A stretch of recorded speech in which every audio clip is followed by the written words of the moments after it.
Política local. Ivan Gonçalves, Manuel Pisco e Nuno Matias analisam a atividade municipal da região. Ao sábado, às 11 horas, com repetição ao domingo, à 1 da tarde. Bom dia.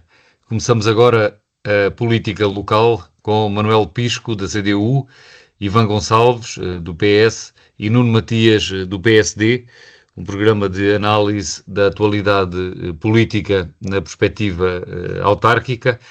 Hoje temos 4 temas em agenda para debatermos. A constituição da CIM. Esta sexta-feira houve uma reunião com 6 autarquias, penso que são 6 autarquias, já veremos melhor, com um calendário e tarefas definidas com vista à constituição da Comunidade Intermunicipal da Península de Setúbal. Também de forma idêntica na área metropolitana de Lisboa já se conseguiu eleger o novo Conselho Metropolitano. Quanto à saúde, o Hospital do Montijo está em risco de agravar a irrelevância. E depois, no novo Executivo Municipal de Setúbal, diz que a dívida ascende a quase 100 milhões, a dívida no município de Sadino. Vamos começar pelo primeiro destes 3 temas, destes 4 talvez, se juntarmos os órgãos regionais ou supramunicipais, teremos só um tema, mas começando pela Comunidade Intermunicipal de Setúbal. Esta sexta-feira houve uma reunião que juntou, como já disse, vários municípios. Estiveram reunidos todos os presidentes de Câmara do Partido Socialista, no Barreiro, e mais 2 independentes, Setúbal, Dores Meira e o Montijo, Fernando Caria, sendo que esta reunião só não contou com a participação dos municípios da CDU, que são 3, Palmela, Seixal e Sesimbra. E foram aprovados 6 pontos. O primeiro, quanto à localização da sede da CIM, foi decidido que será em Setúbal, num edifício municipal que será cedido pela Câmara Municipal de Setúbal.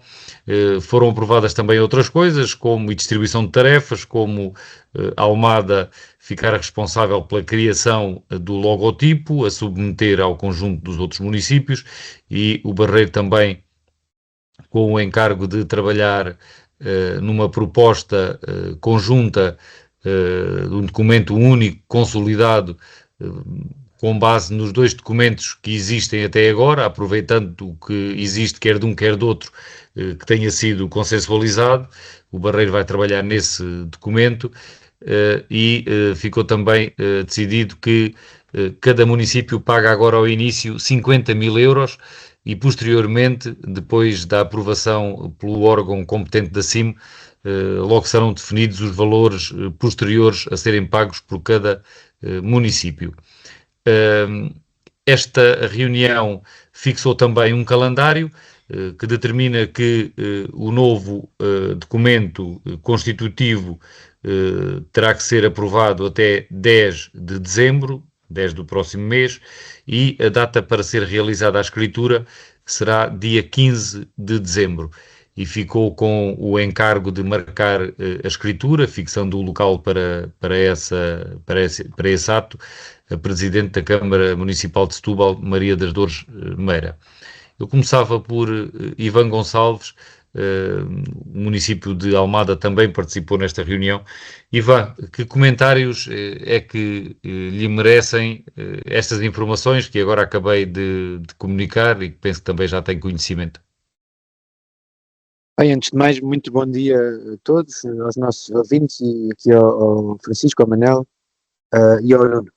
Bom, eu diria que esta é uma boa notícia, porque nós há meses que andamos a ouvir falar na Constituição da CIM, e os passos que foram dados até ao momento foram parcos, e portanto, em primeiro lugar, acho que é uma boa notícia, porque parece que finalmente as coisas estão a andar. O meu município, o município de Almada, também participou, como pela presença da nossa Presidente, o Francisco também já o referiu, e portanto, aquilo que espero é que exista o compromisso dos vários municípios da nossa região para finalmente nós podermos pôr esta CIM a funcionar, porque acho que vai ser fundamental para a articulação entre os diversos municípios e para o desenvolvimento da região de Setúbal.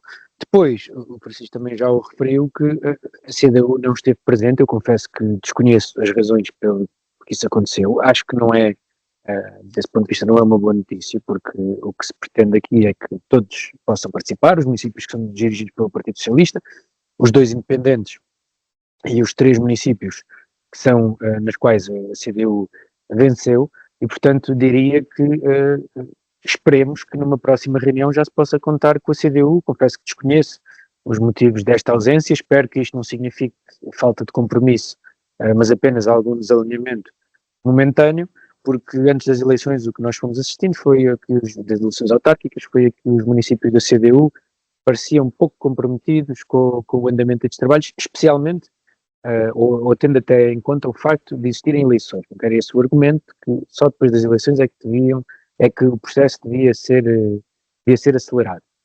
Neste momento eu acho que já não existe esse constrangimento e por isso acho que era importante que os municípios da CDU pudessem participar, não por serem municípios da CDU, mas que era importante que todos os municípios do distrito participassem, e parece haver aqui alguma questão que se prende com estes 3 municípios da CDU. Quanto às notícias que tivemos, eu acho que elas são positivas. Demonstra que, operacionalmente, estas coisas, porque estas estruturas têm um cariz político, mas também têm algumas necessidades operacionais.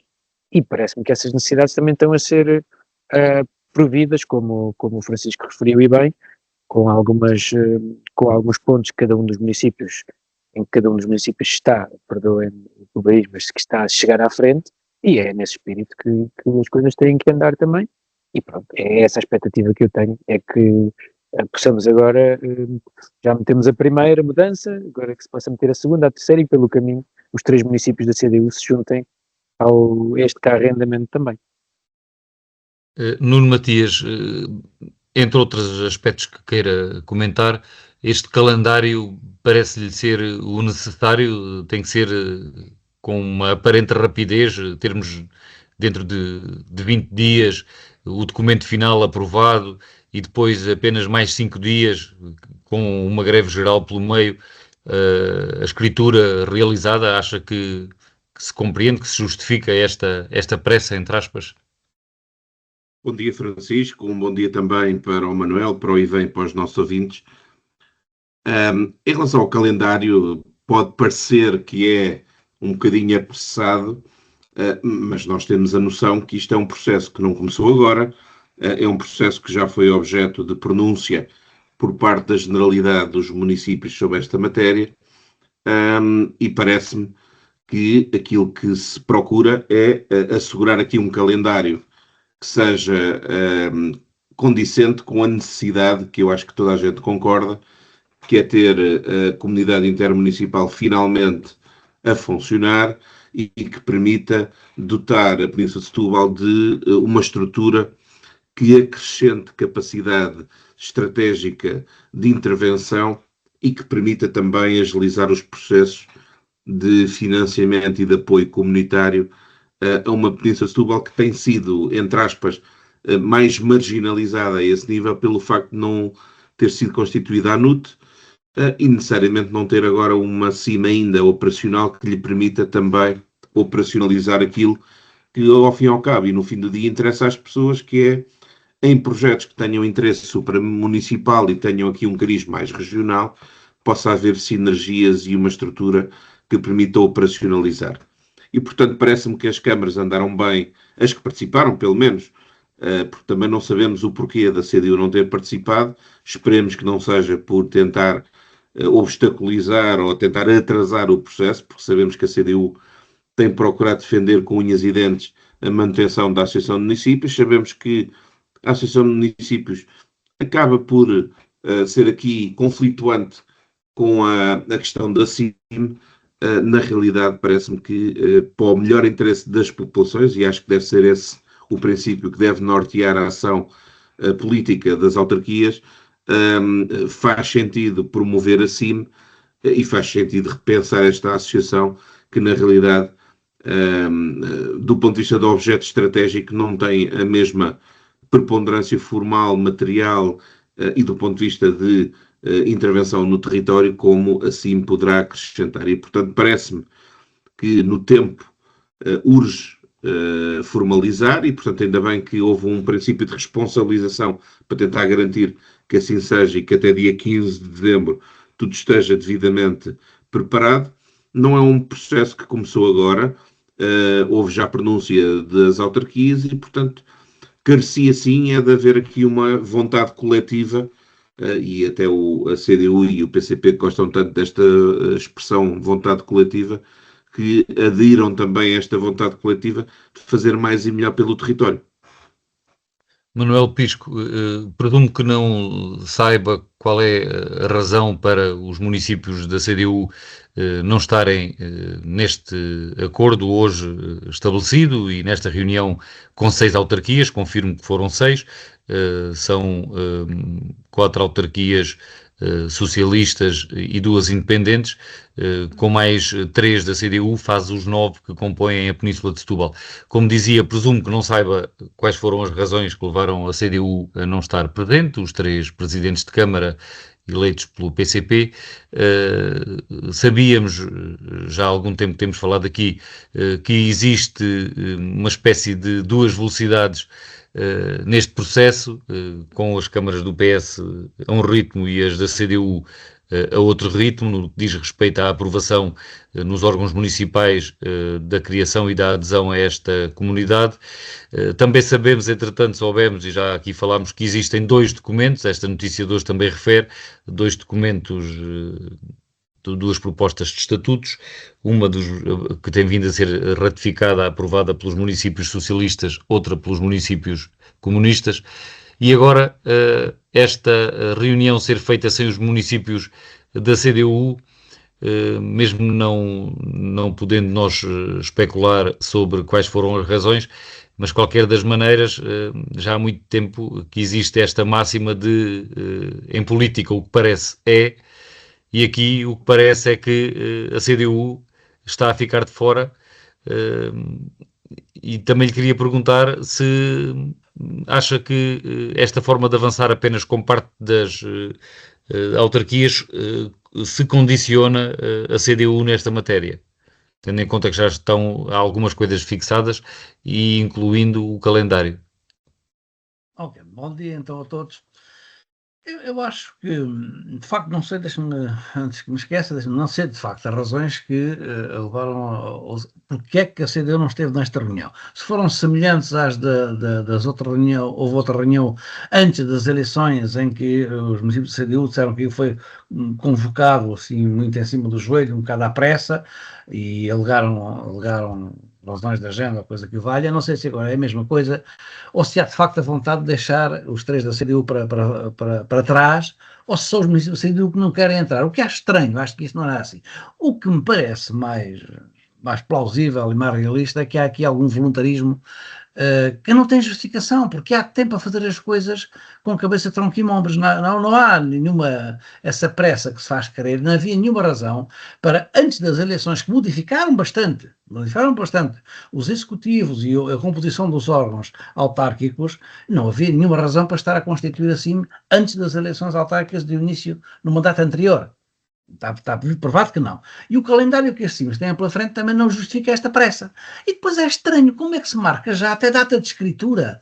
Então, mas as pessoas não sabem, agora ficou o Barreiro encarregue de conciliar os documentos do acordo, as propostas do documento constitutivo. Este documento constitutivo inclui os estatutos da CIMA, define os estatutos da CIMA.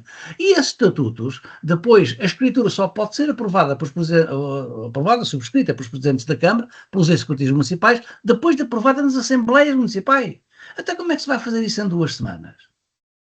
Não entendo. Mas isso já todas as assembleias municipais aprovaram os estatutos que vão agora ser trabalhados pela Câmara do Barreiro. E depois coisas um bocado caricatas, o que é que numa fase destas está-se a discutir coisas tão importantes, a localização da sede, tudo bem, sim senhora, mas o logótipo, para quê o logótipo aqui?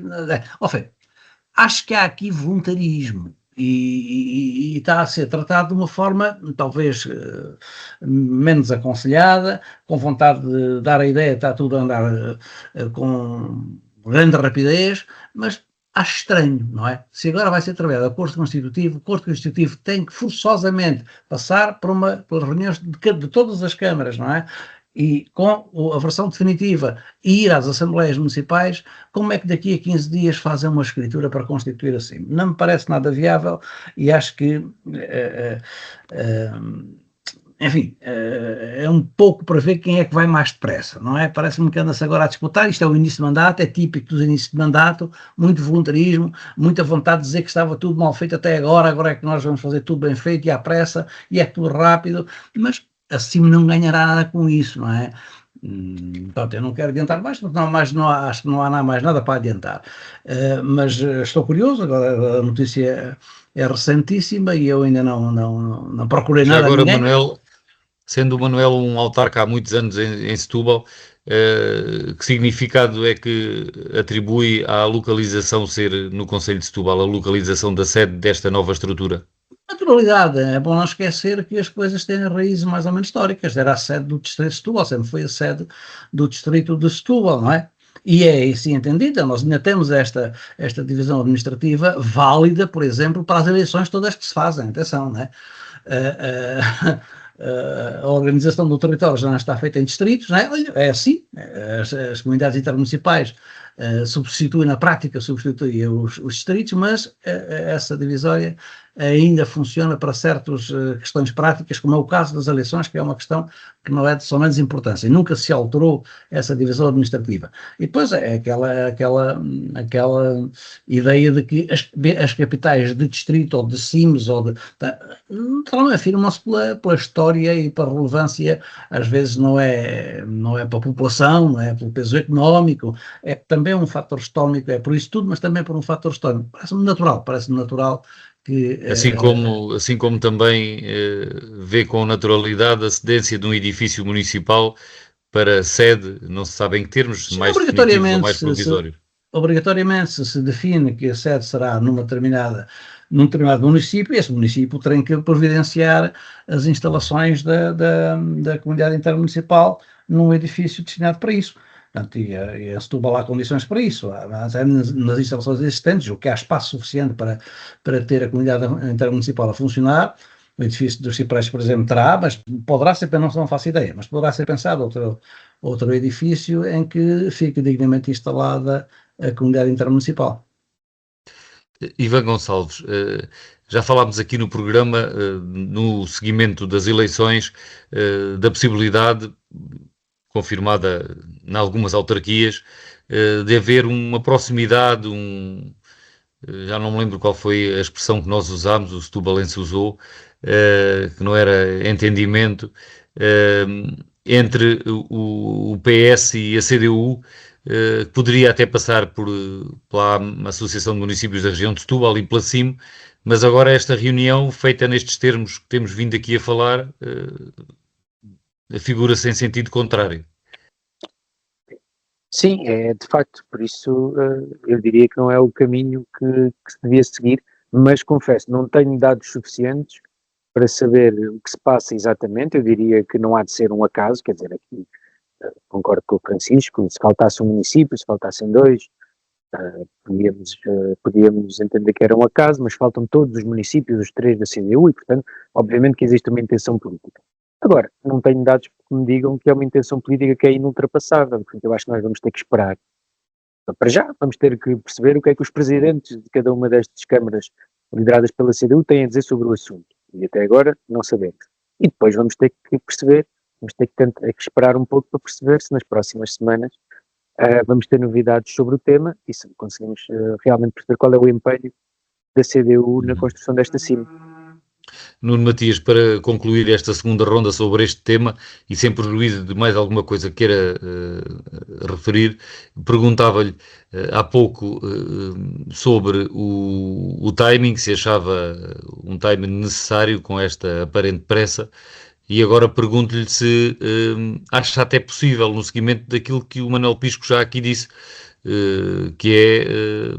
pode ter que haver necessidade dos órgãos municipais ratificarem um novo documento final, o que está aprovado nos diversos órgãos, designadamente nas Assembleias Municipais, são 2 documentos diferentes. Se acha que isto é possível no calendário que está fixado? Bom, vamos lá ver. Se eu não percebi mal, o que está aqui em causa nesta fase é o texto constitutivo, na certeza de que a pronúncia que foi feita à montante, quer nas câmaras municipais, quer nas assembleias municipais, parece-me, mas não quero ser taxativo, parece-me que será o necessário e o suficiente para, nesta fase, poder ser formalizada a instalação do ponto de vista de registro da própria cima em si.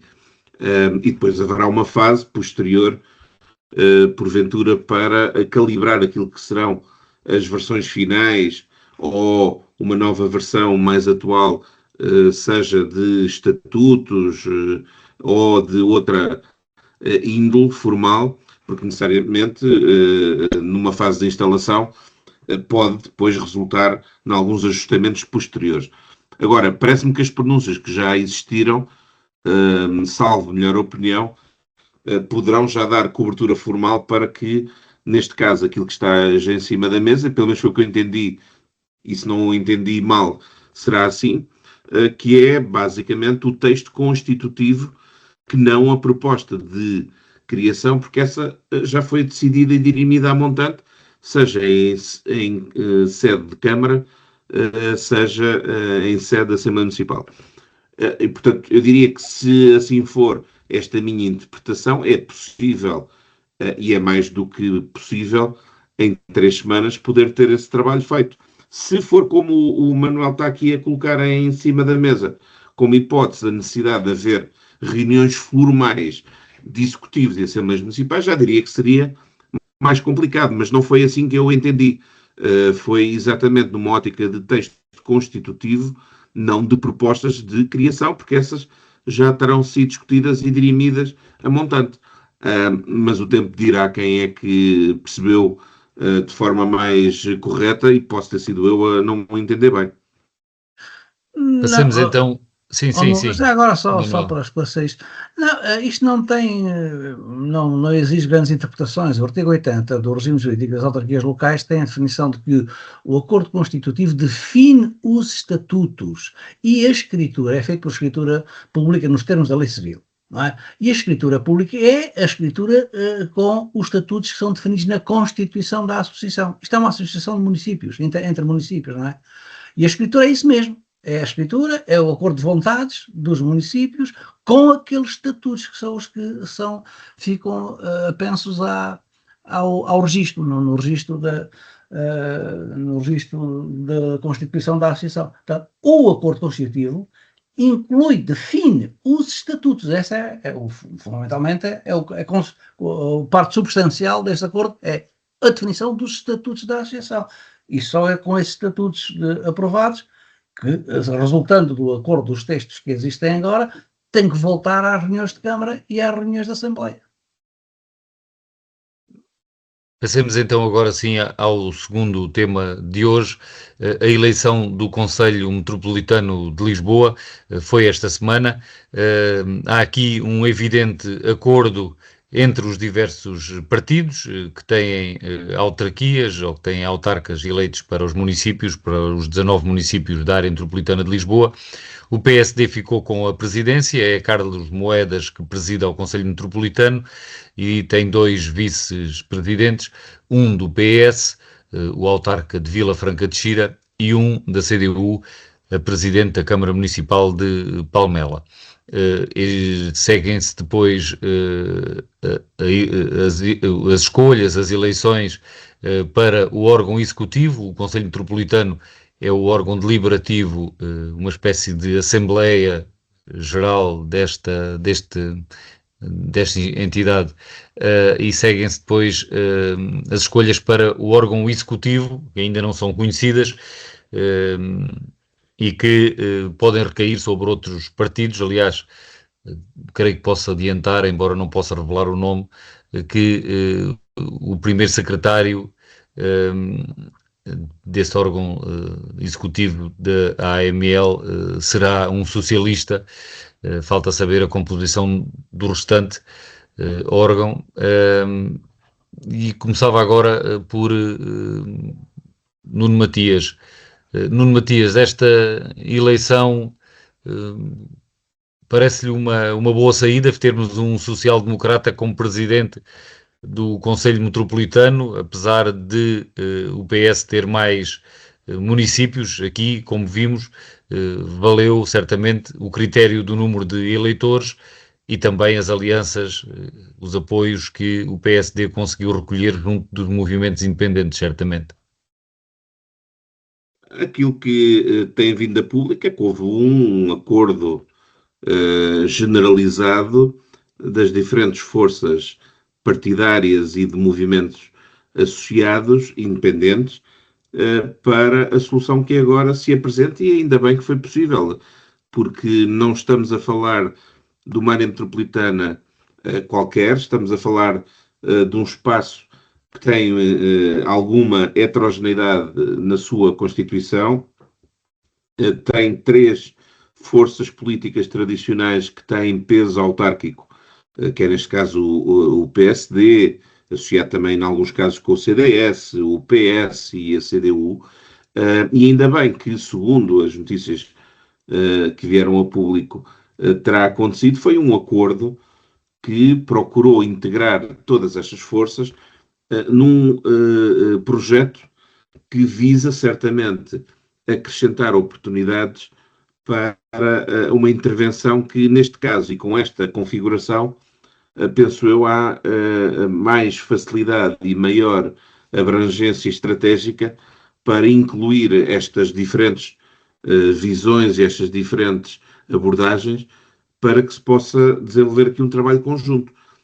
Nós ainda há poucas semanas, já não sei se foi no último programa, se antes, mas discutíamos sobre qual é que poderia ser a mecânica para a solução, tendo havido uma negociação que levou a bom porto esta solução e que ainda por cima, e não deixa de ser representativo, porque independentemente agora se é do PSD ou se é de outro partido, é o Presidente da Câmara de Lisboa, tem aqui algum peso institucional acrescido, no sentido de tentar também ter aqui um peso político acrescido que possa ajudar a dar mais robustez, resiliência e capacidade de afirmação para a área metropolitana como um todo, na certeza de que ainda por cima substitui um grande senhor da política, ainda por cima estou à vontade, é do partido, hoje em dia, Bacílio Horta, do Partido Socialista, mas é uma pessoa com quem eu tive a ocasião de trabalhar na Assembleia da República, é uma pessoa que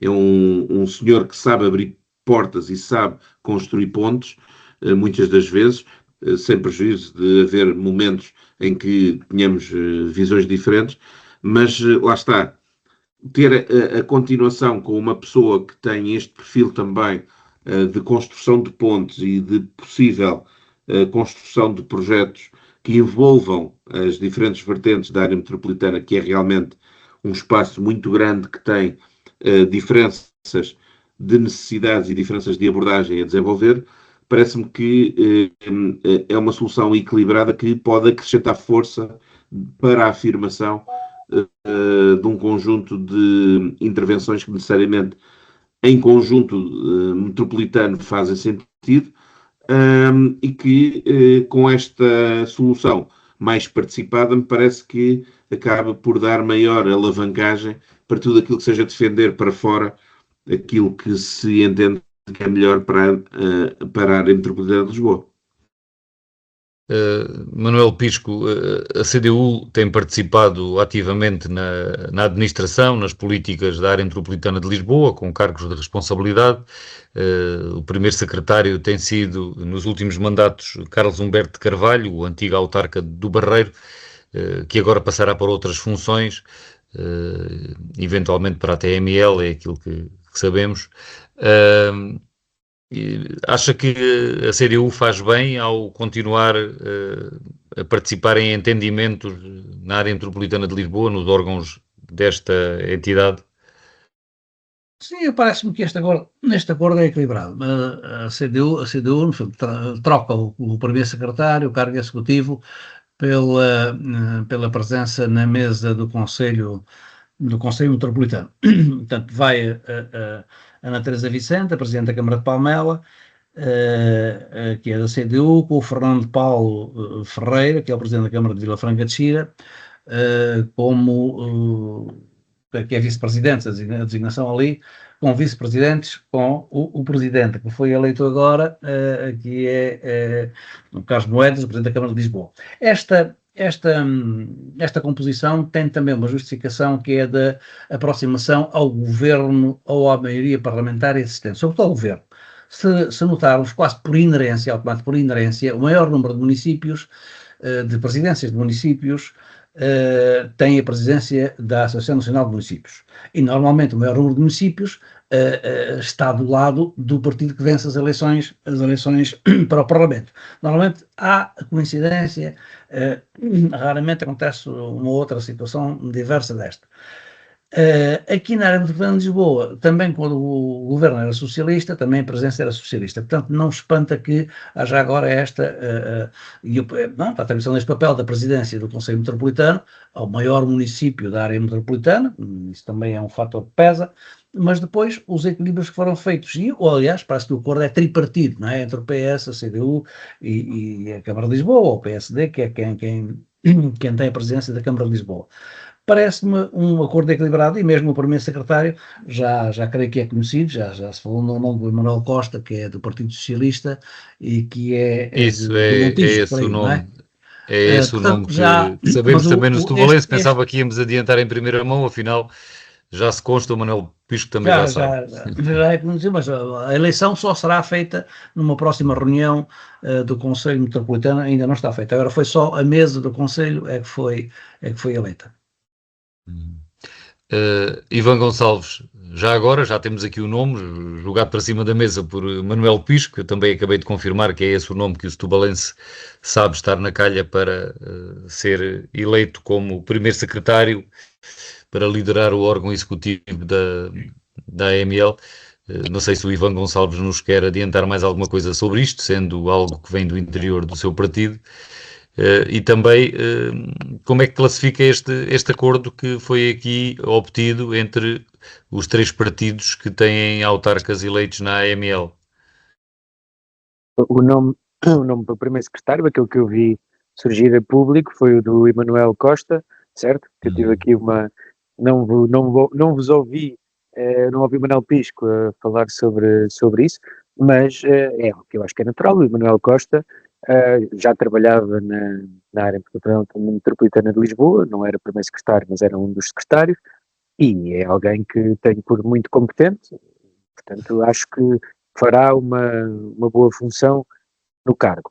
Agora, relativamente ao acordo, eu acho que é uma excelente notícia, porque nestas coisas, obviamente que os alinhamentos partidários são importantes, mas eu acho que as diferenças que existem de visão entre os diversos municípios não justificam que exista um desentendimento naquilo que são depois, daquilo que é a divisão ou a distribuição de competências que permita que estes órgãos supramunicipais possam fazer o seu trabalho e que possam fazer e possam, no fundo, estruturar alguns projetos que são transversais e que podem ser estratégicos para a região. E, portanto, é muito importante que a AML funcione. Nós temos hoje uma série de projetos para além do PASS, que é o mais emblemático, mas eu referi-me a eles, a outros na semana passada, nas áreas da segurança, da inteligência artificial. Há alguns projetos que estão a ser lançados. Há uma visão para o território que deve ser discutida, que deve ser partilhada, e não termos um acordo que envolvesse os diversos partidos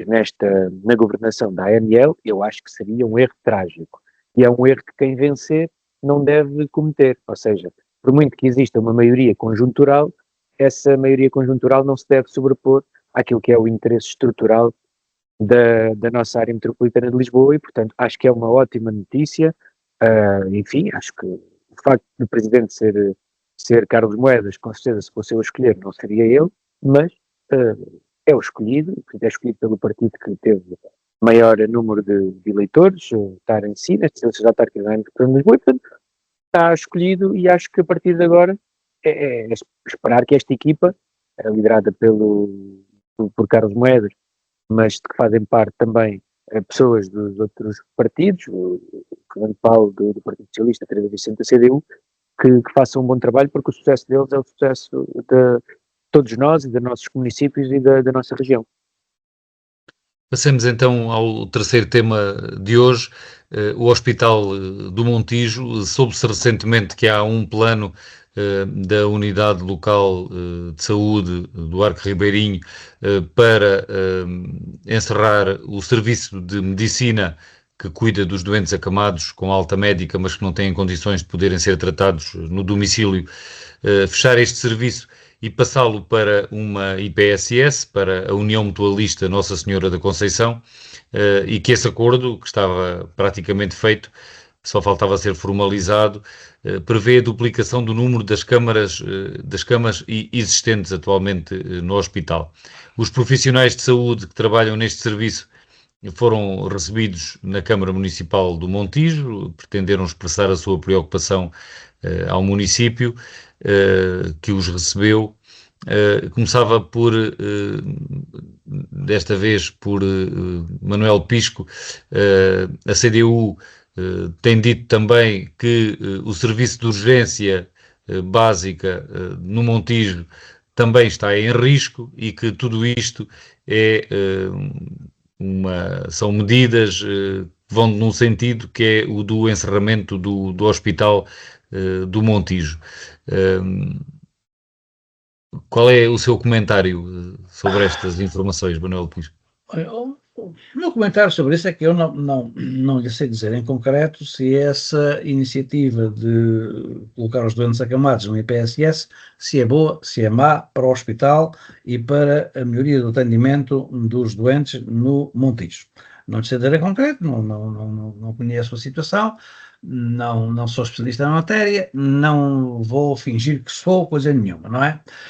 Mas o que me incomoda especialmente é a maneira como, na gestão política que se faz do Serviço Nacional de Saúde, nascem planos e soluções como cogumelos, não é? Agora uma solução para as urgências, agora para a obstetrícia, agora para não sei o quê. Portanto, isto denota uma falta de uma análise global do sistema de saúde, e a começar pelo Serviço Nacional de Saúde, porque o resto tudo teria que ser analisado complementarmente. A parte da participação das IPSS e a parte da participação dos privados. O que isto nos continua a dizer é que o governo, este e outros anteriores, não estou agora aqui a dizer que a culpa nasceu, os problemas nasceram com este. O Sistema Nacional de Saúde está sem nenhuma estrutura definida, sem planeamento e não há gente no governo capaz de tomar conta da solução, ou seja, do diagnóstico realista para arranjar uma solução de gestão e de melhor funcionamento e de certeza que há recursos que podiam ser melhor usados, mas tem que ser com soluções que sejam globais, não pode ser agora o caso dos doentes acamados num sítio, ali outro sítio, o caso das maternidades, depois... Caso a caso, o caso das urgências. As urgências, de facto, é um sistema descontrolado, desde logo isto vê-se e toda a gente entende. Nós somos o país que tem o maior acesso às urgências, afluência às urgências, ali, julgo que no âmbito da OCDE, pelo menos da Europa, é de certeza. Mas, quer dizer, o óbvio está à frente dos nossos olhos. Porque ninguém tem confiança que pode ir a um centro de saúde e ter lá ou um médico de família que não tem, grande parte das pessoas não tem, ou ter uma consulta que não é de urgência, que é uma consulta de primeira instância, mas não existe nos centros de saúde. Aquilo que os governos têm feito desde há muito tempo para cá é mudar os nomes às organizações, mudar o nome às instituições, e pensam que com isso fizeram uma política. Não fazem política nenhuma. E no Sistema Nacional de Saúde, depois descobre-se um problema, toda a gente vê. Os tarefeiros foram descobertos agora por esta senhora ministra, não é? E tratou logo de lhe bater os pés e de assustar a caça. Dizer que lhe vai... Toda a gente sabe que nos médicos já não é uma questão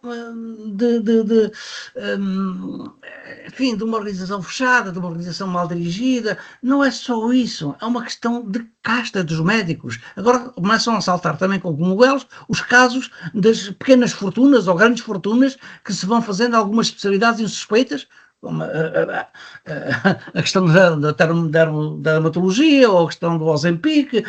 Toda a gente sabe que se receita o Ozempic para pessoas que não são diabéticas, como um tratamento ou como uma medida para os emagrecimentos. Mas isto é novidade para alguém. o sistema está disfuncional, está a ficar disfuncional. E num sistema disfuncional a despesa aumenta sempre, como aumentou, parece que nos últimos 10 anos duplicou a despesa com o Serviço Nacional de Saúde. Portanto, o que falta aqui é gestão política disto. Alguém tem que agarrar e só pode ser a partir da cabeça do governo, pode ser a partir do primeiro-ministro, tem que fazer, chame-lhe task force, chame-lhe o que quiser, mas tem que pôr alguém a estudar e a fazer uma observação de alto a baixo de como é que funciona e como é que pode funcionar e como é que devia funcionar o Serviço Nacional de Saúde, quais são os seus complementos, e a partir daí fazer uma estruturação e uma afetação de meios para resolver o problema, porque continua a haver tarefeiros a fazerem pequenas fortunas. Hoje em dia é conhecido, isto não é preciso ser interno dos hospitais, que há jovens médicos, por serem tarefeiros, estão a ganhar 2, 3, 4, 5 vezes mais do que estão os profissionais que estão a trabalhar há 20 anos, ou há mais. Isto é conhecido. Agora, há um problema aqui, perde a valência. A tendência é esta, né? Reduzir as valências, reduzir as oportunidades de serviço, alargar as áreas geográficas de intervenção, portanto, é ceder ao problema sem o enfrentar. Isto não é gestão da saúde, muito menos é política de saúde. O que é que falta? Falta uma ação política de diagnóstico real, e há muita gente que é capaz de fazer e que o sabe fazer, e deixar as colocações partidárias de lado e assumir de que nós temos aqui uma obrigação para a geração, é esta daquelas coisas que não se pode dizer que é para a geração futura, não é? Uma educação, sobretudo, é para o futuro. Não, é para a geração que existe, para a geração que trabalhou, para a geração que agora é idosa, para as gerações que hão de nascer. É um serviço nacional para todos os portugueses. E tem que ser encarado com esta importância. E haja, caramba, falta um governo com coragem, um primeiro-ministro que vamos atacar o problema de frente, saber estudar o assunto e ver como é que ele deve ser estruturado. Enquanto isso não acontecer, vamos assistindo a estas coisas. Desaparece uma valência aqui, outra valência ali, outra acolá, um problema aqui, um escândalo acolá, os escândalos agora estão a saltar todos os dias, não é? Mas, Manuel, vamos passar agora para o Ivan. Ivan, olha para isto, para este caso do Hospital do Montijo, com o encerramento do serviço de medicina e entrega a uma instituição, a uma IPSS, como uma boa decisão ou como mais uma machadada, digamos assim, no Hospital do Montijo, que cada vez é menos hospital? Sim, cada vez é menos hospital, mas mais do que olhar, isto, ponto prévio, isto até nos deve fazer pensar sobre a questão que nós temos vindo a falar muitas vezes sobre o Hospital do Seixal, que me parece que é uma necessidade pela quantidade de pessoas que moram nesta zona do nosso distrito, na zona de Almada, Seixal, Sesimbra, Setúbal, mas também que a necessidade não existe só de construção do hospital, mas sim depois de dotar o hospital de valências que lhe permitam ser um verdadeiro hospital. Era este ponto prévio. Outro ponto prévio que quero fazer é que, de facto, e esta é uma questão que se sente muito no nosso distrito, os serviços públicos não acompanham. Nós somos dos poucos distritos do país que têm ganho de população. Somos quase, não sei se não somos até o único, ao longo dos últimos anos. E aquilo que vamos assistindo é que muitas vezes, em diversos casos, os serviços públicos não acompanham aquilo que são as necessidades da população. E depois vamos percebendo também que nos locais onde os serviços públicos estão mais esquecidos, e aqui não falo só de hospitais, falo de hospitais, de escolas, de centros de saúde, de redes de transporte, são aqueles onde mais desilusão existe, onde até os fenómenos políticos populistas mais vão crescendo. E, portanto, acho que os poderes públicos devem olhar muito para estes temas, e o nosso distrito em particular é um distrito que tem que ter uma visão do poder central muito efetiva, porque é um distrito exemplo daquilo que não se deve fazer e de como se faz com que os populismos cresçam à conta da desilusão das pessoas. Sobre este caso em particular, eu acho que acompanha aquilo que tem vindo, e esse é que é o problema principal no meio disto tudo, é que acompanha uma desvalorização do Serviço Nacional de Saúde que este governo tem acelerado, e acho que isso é uma evidência, e portanto este governo